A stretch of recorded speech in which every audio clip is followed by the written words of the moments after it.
यह बात उस समय की है जब मेरी गर्मियों की छुट्टियां चल रही थी। उस समय मैं अपने मामा के गांव छुट्टियां बिताने गया हुआ था। वो गांव बहुत ही सुंदर था और वहां के खेत खलियान और पहाड़ भी काफी सुंदर थे। गांव पहाड़ों के बीच में बसा हुआ था। वहां के लोग भी काफी अच्छे थे और मैत्री स्वभाव के थे। दिन में वहां पर काफी गर्मी पड़ती थी, पर रात एकदम ठंडी होती थी। मैं और मेरे मामा रात में घर के बाहर ही खाट बिछाकर सोते थे। एक बार मैं देर रात तक अपनी मामी जी से बातें कर रहा था। बातों ही बातों में मैं मामी जी से पूछने लगा कि मामी जी, यह बताइए, इस गांव में आपने कोई चुड़ैल बुड़ैल नहीं देखी है क्या? वैसे मैं आपको बता दूं कि मुझे भूत चुड़ैल की कहानियां सुनना काफी दिलचस्प लगता था, पर मेरी मामी जी बोली कि रहने दे, फालतू में तू डर जाएगा और रात को ढंग से सो भी नहीं पाएगा। पर मैं भी कहाँ मानने वाला था। मैंने भी जिद पकड़ ली कि कहानी तो आपको सुनानी ही पड़ेगी। मेरी जिद के आगे वो भी नतमस्तक थी। उन्होंने कहा कि इस गांव में बहुत सी चुड़ैलें रहती है, पर किसी को दिखती नहीं है। मैं बीच में ही बोल पड़ा कि जब किसी को वो दिखती नहीं है तो फिर कैसे पता कि वो यहाँ रहती है? मामी जी बोली कि हाँ, किसी ने उन्हें देखा तो नहीं है, पर फिर भी कुछ लोगों ने उन्हें महसूस किया जरूर है।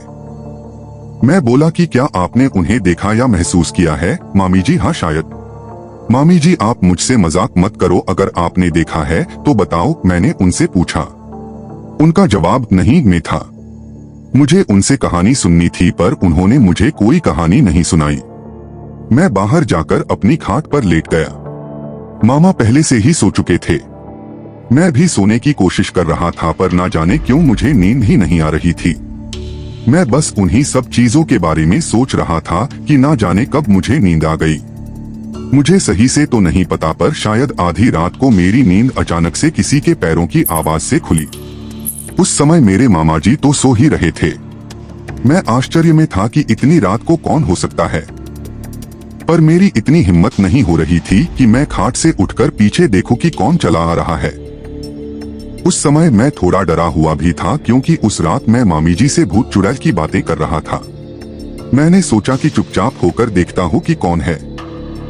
धीरे धीरे वो आवाज बढ़ती जा रही थी। वो जो कोई भी था धीरे धीरे मेरे पास आ रहा था। मैंने देखा कि एक बूढ़ी सी महिला थी जिसने काले रंग की साड़ी पहन रखी थी और वो झुककर चल रही थी। वो मुझसे अब थोड़ा आगे निकल गई और एक जगह जाकर रुक गई। मैं अब भी उसे ही देख रहा था और सोच रहा था कि ये क्यों रुकी है, कि तभी वह पीछे मुड़ी। जहां वह रुकी थी वहां बल्ब की हल्की सी रोशनी पड़ रही थी।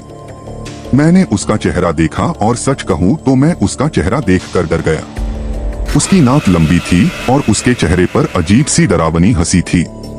उसकी आंखें ऐसी लग रही थी जैसे वो मुझको ही देख रही है। मैंने अपनी आंखें बंद कर ली और चुपचाप ऐसे दिखाने लगा जैसे मुझे कुछ भी नहीं पता हो। थोड़ी देर बाद मेरे कानों में एक आवाज आई। तुझे क्या लगता है मुझे नहीं पता चला कि तू मुझे देख रहा है? मैं एकदम से नींद से उठा। सुबह होने में अभी भी कुछ समय बाकी था। मैं बोला, भगवान का लाख लाख धन्यवाद है कि यह एक सपना था। दोपहर के समय गांव के ही एक घर में लोगों का भीड़ लगा था। सब लोग चिल्ला रहे थे कि इस पर चुड़ैल आई है। मैं भी उनकी ही भीड़ में खड़ा था। सामने एक महिला पागलों की तरह हरकतें कर रही थी। सब लोग बोल रहे थे कि इस पे चुड़ैल का साया है। कोई कह रहा था कि रात को यह बाहर पेशाब करने गई, फिर लौटी ही नहीं। सुबह यह गांव के आखिर में उगे बरगद के पेड़ पर बैठी थी और कुछ गांव वाले इसे वहां से लेकर आए हैं। वो सबको देखकर हंस रही थी। एक समय ऐसा भी आया जब उसने मेरी तरफ देखा और हंसते हुए बोली कि तुझे क्या लगता है मुझे नहीं पता चला कि तू मुझे देख रहा है? मैं समझ गया था कि मैंने जो रात में देखा था वो मेरा सपना नहीं बल्कि हकीकत थी। मैं बहुत डर गया और वहां से भाग गया। अगले ही दिन मैंने मेरे मामा जी से बोला कि मुझे मेरे घर छोड़ दो। मुझे नहीं पता कि वो महिला कौन थी और वो मुझे क्यों दिखी। वो मुझसे क्या चाहती थी मुझे नहीं पता। उस गांव की महिला के साथ उसने क्या किया, पर अब भी मैं उस रात के बारे में सोचता हूँ तो डर जाता हूँ।